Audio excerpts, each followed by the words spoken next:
Picture this. It's a Tuesday night. I'm sitting on the floor of my closet with a stack of credit card statements I printed because the app wasn't loading fast enough. $18 for a smoothie I don't remember ordering. $46 at a store I walked into for one thing. A $180 blowout I told myself was self-care, and I'm adding it all up on my phone. And my hands are shaking because I just realized I spent $4,200 last month, and I could not tell you where even half of it went. So, I did something terrifying. I handed my finances over to my boyfriend for 30 days. Not because I had to. I made my own money, I paid my half of the rent, I had my own bank account, my own card, my own life. On paper, I was fine. But here's the thing. I never once, not one single time, opened my banking app before swiping. I just trusted the number would be fine. And I let him handle the boring stuff. The spreadsheets, the budgeting, the tracking, because I thought that made me seem chill. Low maintenance, cool girlfriend energy. It didn't. It made me financially illiterate and calling it independence. If any of that sounds familiar, stay here. Because what happened in those 30 days changed how I think about money, relationships, and, honestly, myself. And I think you need to hear it. Here's where it gets interesting. Week 1. I had to admit something genuinely humiliating out loud. I couldn't name my own monthly expenses. Not roughly, not the big stuff. I mean down to, what do you spend on groceries in a month? I just didn't know. And when I told him that, when I actually said the words, I watched his face change. Not judgment, exactly. More like, oh no, we've been building a life on a foundation neither of us can see. That feeling, that pit in your stomach realization, that's the thing most of us are quietly living with. And we're not bad people. We're just operating under this assumption that financial awareness is something that happens to other people. The organized ones, the men. We were never actually taught this. I was taught to be pretty and spend, not to count and save. And I got furious about that for about a week straight. Furious at the ads, furious at the culture, furious at every rom-com where the girl doesn't know the price of anything and it's cute. But anger, it turns out, is actually a great motivator. By week 2, I started doing something I had literally never done in my adult life. I started asking one question before every non-essential purchase. Do I need this or do I want this? And the answer, honestly, most of the time was neither. It was just reflex, muscle memory. I'd see something, want it, buy it, and move on. Like my brain was running on autopilot and my wallet was just sitting there with no say. So I started tracking. And what I found was so specific and so embarrassing that I have to share it because I guarantee some of you will see yourselves in it. I broke down just my small purchases over 1 month. A $6 latte, a $14 glass of wine, a $30 Target run that somehow became $80, DoorDash 3 nights in a row. None of these felt like spending. They felt like living. But added up, $680 in a single month on things I could not remember buying a week later. $816 just evaporated into vibes. And here's the part that nobody talks about. I wasn't broke. I was spending beyond my means without even knowing what my means were. My lifestyle, the blowouts, the skincare, the everything, was running at $4,200 a month on a $3,800 income. I was living in a gap I couldn't see, and every month I was sliding a little further into it. No drama, no crisis, just quiet, invisible debt quietly accumulating like water in a basement you never check. Now, here's the research that made me sit up. The average American woman carries over $31,000 in non-mortgage debt, and a 2023 survey found women are 50% more likely than men to hide purchases from a partner because of guilt or fear of judgment. 50%. That's not a small gap. That's a cultural one. We're not bad with money. We're avoiding money. And avoidance isn't the same as being fine. But here's what also made me sit up. Women who take over financial decision making in a household see a 15 to 20% improvement in savings rates within just 6 months. 6 months? That's not a decade of sacrifice. That's half a year of paying attention.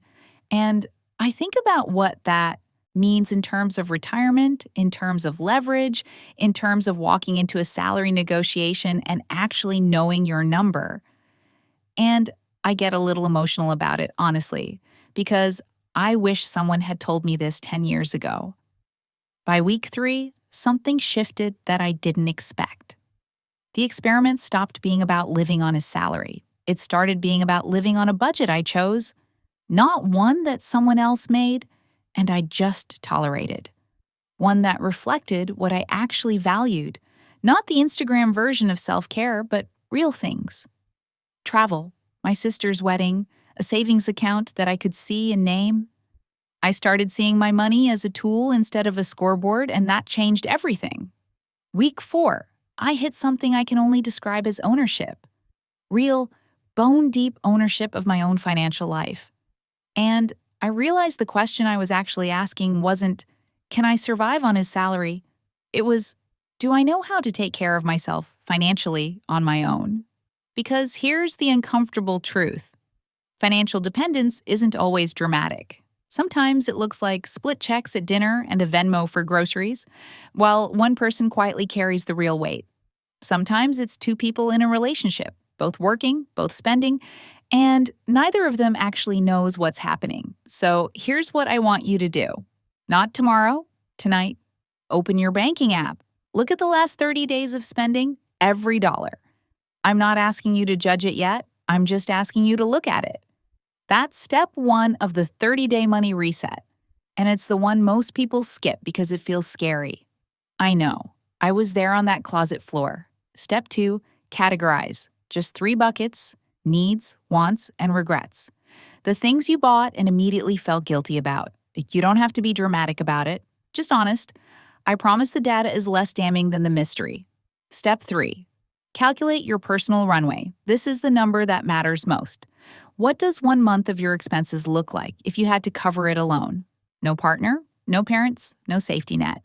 What's your number? Know it. That number is your power. Step 4, set a no-ask spending limit. Pick something small, something personal, like $50 or $75.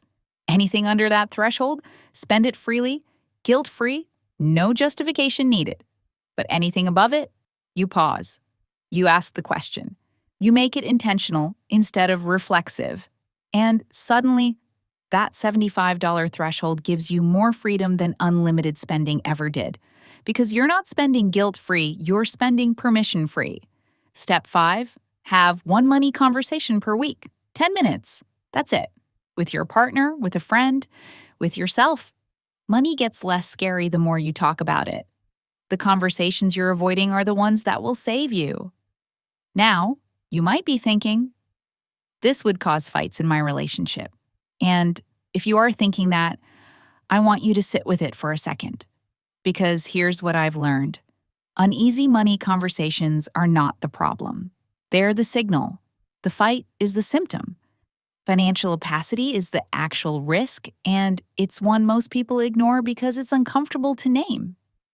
You might also be thinking, I don't earn enough to budget, and I hear you. But here's the truth. You earn enough to track. Tracking is how you find the $680 hiding in your latte budget. And waste has no income floor. Whether you make $30,000 or $130,000 a year, there is money leaving your life that you didn't give permission to, and you deserve to know where it's going. And if you're thinking that budgeting feels restrictive, like you're punishing yourself, I felt that too. But here's what actually happened. When I knew my number, when I had a budget I chose, I spent $180 on my best friend's birthday present and did not feel a single ounce of guilt. Do you know how good that felt? Budgeting isn't deprivation. It's graduation from unconscious spending to intentional spending.